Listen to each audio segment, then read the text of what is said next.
those muscles are hard to target, man. You know?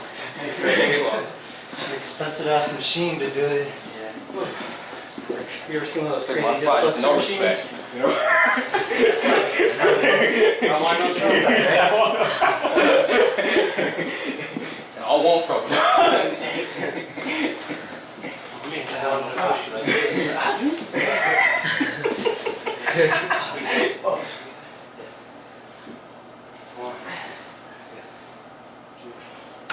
We're on Osho, first in the morning, day 32, page 16. To be spontaneous means to be responsible to the present. People are dominated by the past. Life goes on changing every moment, and mind remains clinging to the past. There's a gap between the mind and life. Anything that comes out of the mind is never going to be a real response. It is only a reaction. And it always falls short. It can't reach the target. It goes either above or below it. The target is the present, and the arrow is directed by the past that knows nothing of the future, knows nothing of the present. To be spontaneous means to live moment to moment, to respond to that which is, with no prejudices, with no mind, with no past, no future, with no time at all. Then suddenly, there's a meeting between you and existence. That meeting is bliss, that meeting is God. Reflection.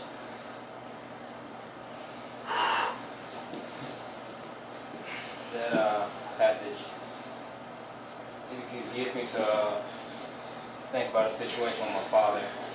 He had a conversation, I remember when I was like a teenager. And I asked him, like, yeah, I just feel I don't have enough time to do X, Y, and Z. And he's like, you got all the time in the world.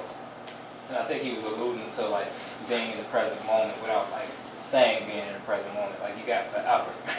Really, like, time is just a tool. It's a way of measuring from here to there. So with that being said, like, with this passage, if you think about it, like, being in the present moment, being in now, you do have forever.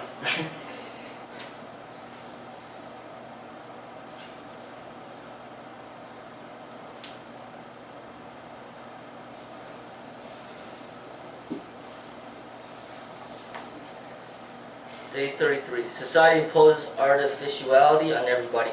It calls it culture, civilization, education. It gives it big names, but the real thing is that it makes you artificial. It teaches you to repress nature. My whole effort is to help you to be natural again, because it is only through nature that one can come to godliness. The more artificial one becomes, the farther away one is from godliness. So now remember, you will need civilization, culture, education, but don't get identified with them. They are games. One can play them because one has to live in a society where everybody is living in those games. But remember that they are games and they are not realities. Watch so that you don't get identified with them, and whenever they are not needed, be natural. Reflection.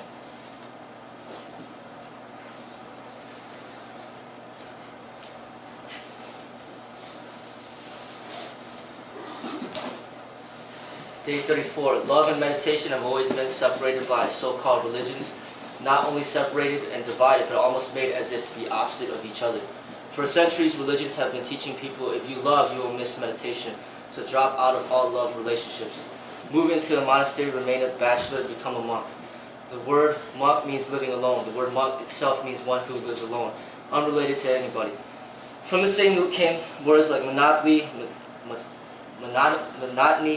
and monogamy. Become a monk or become a nun. Avoid love, escape from love. Only then can you attain meditation. This has been the teaching for centuries. Or if you want to move into the dimension of love, then forget all about meditation. So the world has been divided by religious people. They have created a kind of schizophrenia. And the problem is that man needs both and he cannot be contented with one. It is impossible to be contented with one. There's a certain need for love and there's a certain need for meditation too. Reflection.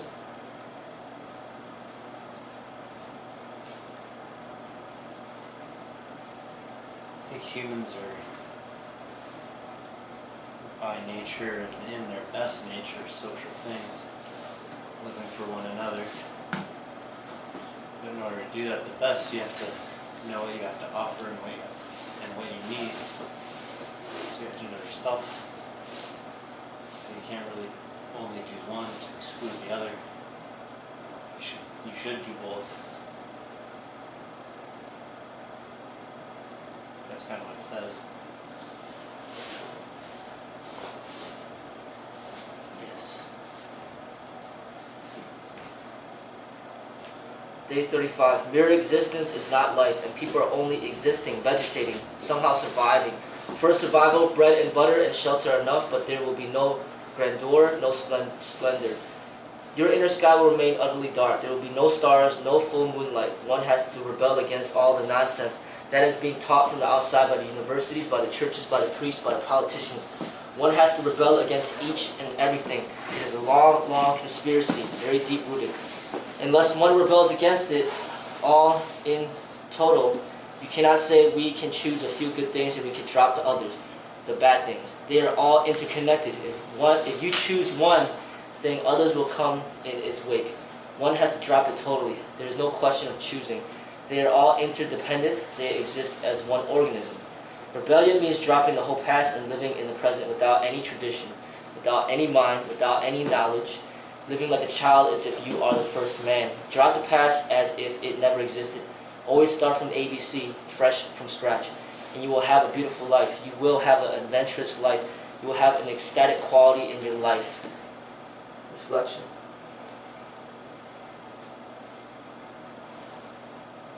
I like to just speak on it, at least from how I'm hearing it, to see if I understand it. It sounds like you can't step into your future if you keep on holding on to the past. I'm not saying, or I guess it's not saying to disrespect tradition, but it's like, well, to embrace the now, you have to let it go. You have to let go of the then. Embrace the now, you have to let go of the then. Right. Like when you say words like tradition, some people would probably take it like, oh, well, you're disrespecting tradition in the past, and I don't think like the pastor's just saying to disrespect it, but it's like to move on from it, you can't stay there, you know? It's like some people like, oh, well, like kids, like they grow up and they move out of the home. It's not disrespecting like, oh, I don't want to live here, but it's like you've grown up, you know, things have changed.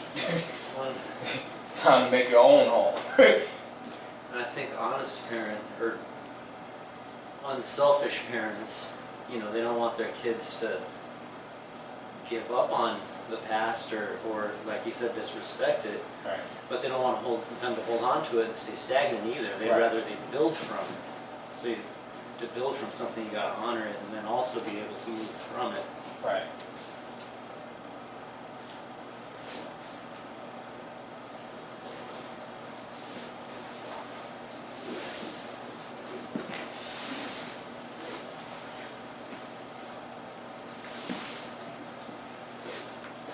It's like saving money for a rainy day, but then deciding, okay, it's a rainy day, I'm Right. gonna go ahead and use it.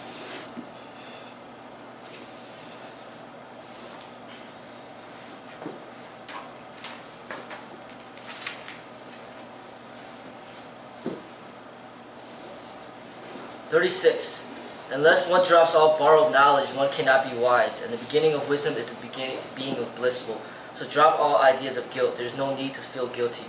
You are perfectly good as you are. This is the way existence has made you. The whole responsibility is its. Rejoice in the way you are. What else can you do? The moment you understand this, the moment you accept yourself as you are, a tremendous miracle happens. Immediately you start growing because guilt disappears and cheerfulness enters your being. And in the climate of cheerfulness, growth becomes possible. Hence I say laughter is one of the most religious qualities." Reflection.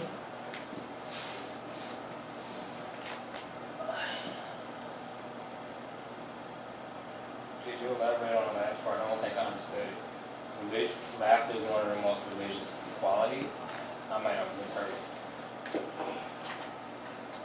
You love laughter, so. Hence I say laughter is one of the most religious qualities, saying it's a very positive thing to laugh and don't take things too seriously. It's like a natural perspective keeper. You can always find the humor in something, and you can always gain some perspective on it at least.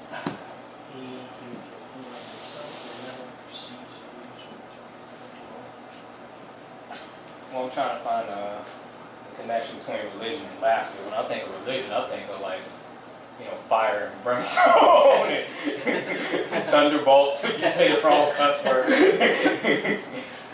Well, let's look at it this way. You ever see a frowning Chinese Buddha? No. You got a point, touche.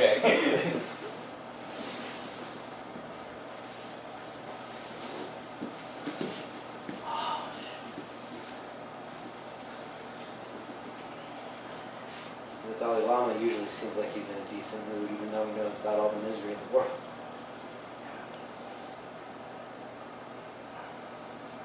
How many Dalai Lamas are there? You mean like according to the teachings of the Dalai Lama, or you mean like living lamas? Just, well, there's only one living Right, Dalai that's what I was Lama. gonna say. There's a number of lamas, but they're lesser rank in that tradition. So is the Dalai Lama like the Pope? Yeah, in so many words. I don't know how deep he was. Well, I'll leave it alone. I don't know.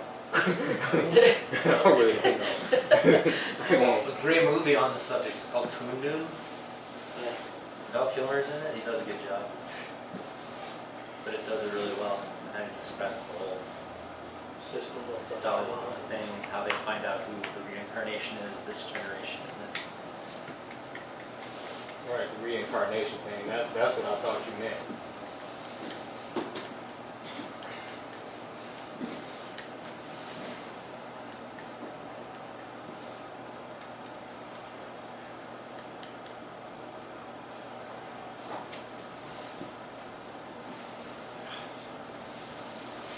You guys could attempt it, because my kids, they could do it now, just because they practice it with the kippah. They could do it with no hands. This thing. Something like this. Well, I can't do it, but I was watching Angelina when she does it.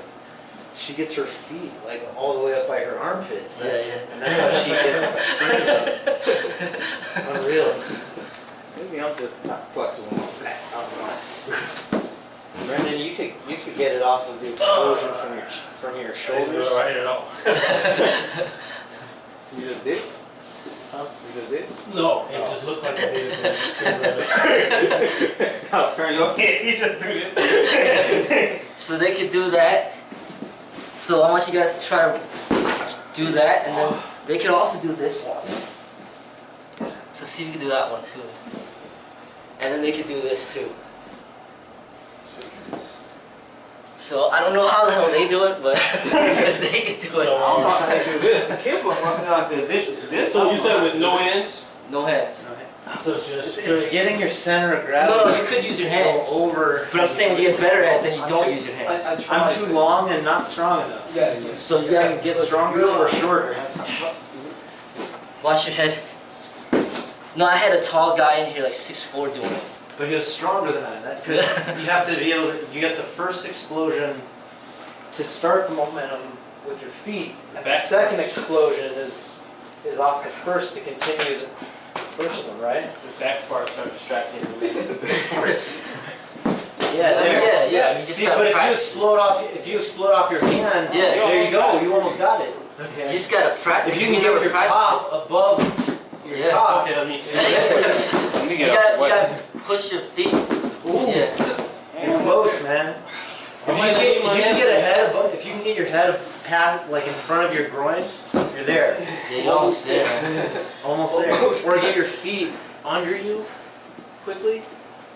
Maybe I'm just bullshitting. Let me see if I can just do it. I'm watching you. think You're you almost can. there.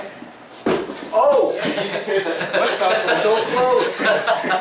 The only part that's missing, like you said, is the landing. You pretty much, you're like already there. You just fall back. If you can get the forward momentum from the top, I think I can do it. it's I the just follow never through. try. That's what I'm saying. You try every Oh, day, so you there. get it. Because that's how they started off. And then all of a sudden they started doing it. I didn't even have to teach them. I just said, do it.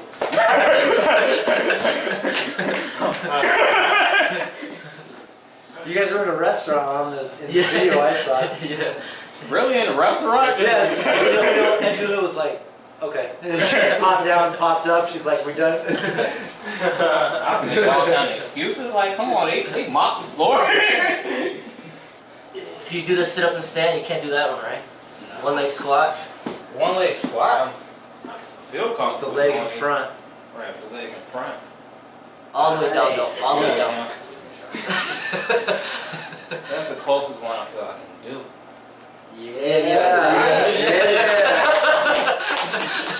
That's not my legs trying to do it though. Good. But But yeah, if you just try like a couple times every day, because he just first time trying it, if you do it every day, you're gonna get it. it'll take me a whole year.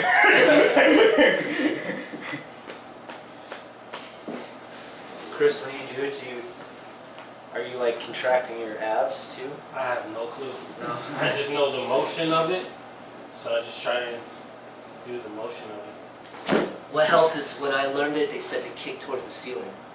Like to kick up really hard towards the ceiling, not forward but up. See if that Yeah. works. Yeah. Okay, I can Because do that that. gives you time to whiplash your head up, right? Yeah. Whoa. Just so like you kick up there and just pop up, you know? And like kick up at the same time that you push, then both forces get you up. Seems like a momentum thing. Yeah. Alright, grab some lunch, let's just work on that a little bit.